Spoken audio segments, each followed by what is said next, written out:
News 18 की social media broadcast में आप सभी लोग का इस्तकबाल है। मैं हूं बिलाल बाली। आज दिन की अहम खबरें लेकर आपकी खिदमत में हाजिर है। सबसे पहली खबर जो है डिस्ट्रिक्ट रामबन के एतबार से वो ये है कि आज एलजी मनोज सिन्हा जो है डिस्ट्रिक्ट हेडक्वार्टर रामबन में आ रहे हैं, जहाँ पर वो फ्लड्स के दौरान में जो इस साल में जो है अफेक्टेड लोग थे उन लोगों के घरों के लिए जो पैकेज आया है उसका इनॉग्रेशन करेंगे और उसके अलावा जो यहाँ लोग भी आए हुए उनसे भी बातचीत करेंगे। आज के दिन में अहम खबर जिला रामबन से यही है कि एलजी मनोज सिन्हा जो है पहले रामबन आ रहे हैं। यहाँ पर एक प्रोग्राम है डिस्ट्रिक्ट हेडक्वार्टर रामबन में, जहां पर वो मनोज सिन्हा जो है जिला रामबन में जो है आज इनॉग्रेशन करेंगे। जो फ्लड अफेक्टेड जो लोग थे उन लोगों के लिए जो प्लान बना है, जो उनके घर वगैरह होंगे उनको बनाने के लिए जो एक पैकेज आया है उसका यहाँ पर इनॉग्रेशन करेंगे और इसके लिए जो है पूरा सिक्योरिटी का पूरा अरेंजमेंट किया हुआ है। तमाम महकमा जात जो है वो अलर्ट पर है और आज का प्रोग्राम जो है डिस्ट्रिक्ट हेडक्वार्टर रामबन में मुनक्कद होगा। उसके बाद जो है वो यहाँ से उधमपुर भी जाएंगे, वहाँ पर भी जो है इसी तरह के प्रोग्राम में शिरकत करने जा रहे हैं।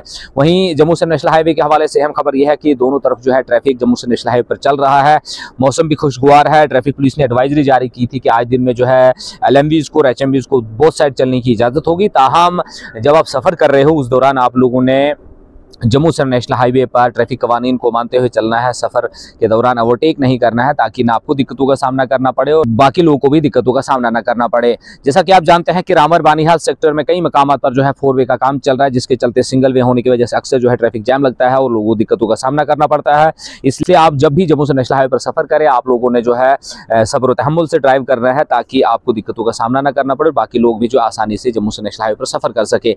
वहीं मौसम के हवाले से अपडेट जो है वो यही है कि 1 दिसंबर तक मौसम खुशगवार रहेगा। 2 से 3 के दरमियान में जो है मौसम में तब्दीली के इम्कानात है। हल्की बर्फबारी बारिशें हो सकती है अपर रीचेज में। वहीं 3 से लेकर 10 दिसंबर के दरमियान में फिर से मौसम जो है खुशगवार रहेगा। इसलिए एमईटी ने ये जो एडवाइजरी जारी की है किसानों के लिए, उनसे ये कहा गया कि आप फिलहाल अपनी एक्टिविटीज़ जारी रख सकते हैं। सिर्फ 2 और 3 के दरमियान में आपने तमाम तरह की जो किसान जो है अपने कामकाज करते हैं उनको मुअत्तल रखें ताकि उनको दिक्कतों का सामना न करना पड़े। वहीं 3 के बाद दोबारा से आप अपने काज अपने जारी रख सकते हैं।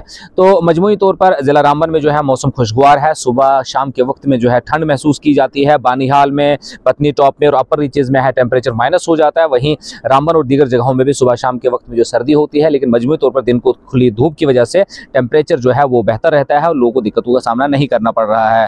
तो जम्मू से नेशनल हाईवे के हवाले से अहम अपडेट यही था कि दोनों तरफ ट्रैफिक चल रहा है और सबसे अहम अपडेट जो है वो यही है कि आज एलजी मनोज सिन्हा जो है डिस्ट्रिक्ट हेडक्वार्टर रामबन में आ रहे हैं। वो यहाँ पर लोगों से बातचीत करेंगे और फाउंडेशन स्टोन रखेंगे। जो नया प्रोजेक्ट जो आया है, जो अफेक्टेड फैमिलीज थी, जो घर जिनके उजड़ गए थे हालिया बरसात के दौरान में, उन लोगों की जो है सहायता के लिए जो है यहाँ से पैकेज का है वो इसका इनॉग्रेशन करेंगे। न्यूज़ 18 आपको हर दिन मौसम के हवाले से, जम्मू से नेशनल हाईवे के हवाले से और दीगर अहम अपडेट से आपको रूबरू करवाता है। आप जुड़े रहिए न्यूज़ 18 नेटवर्क के साथ।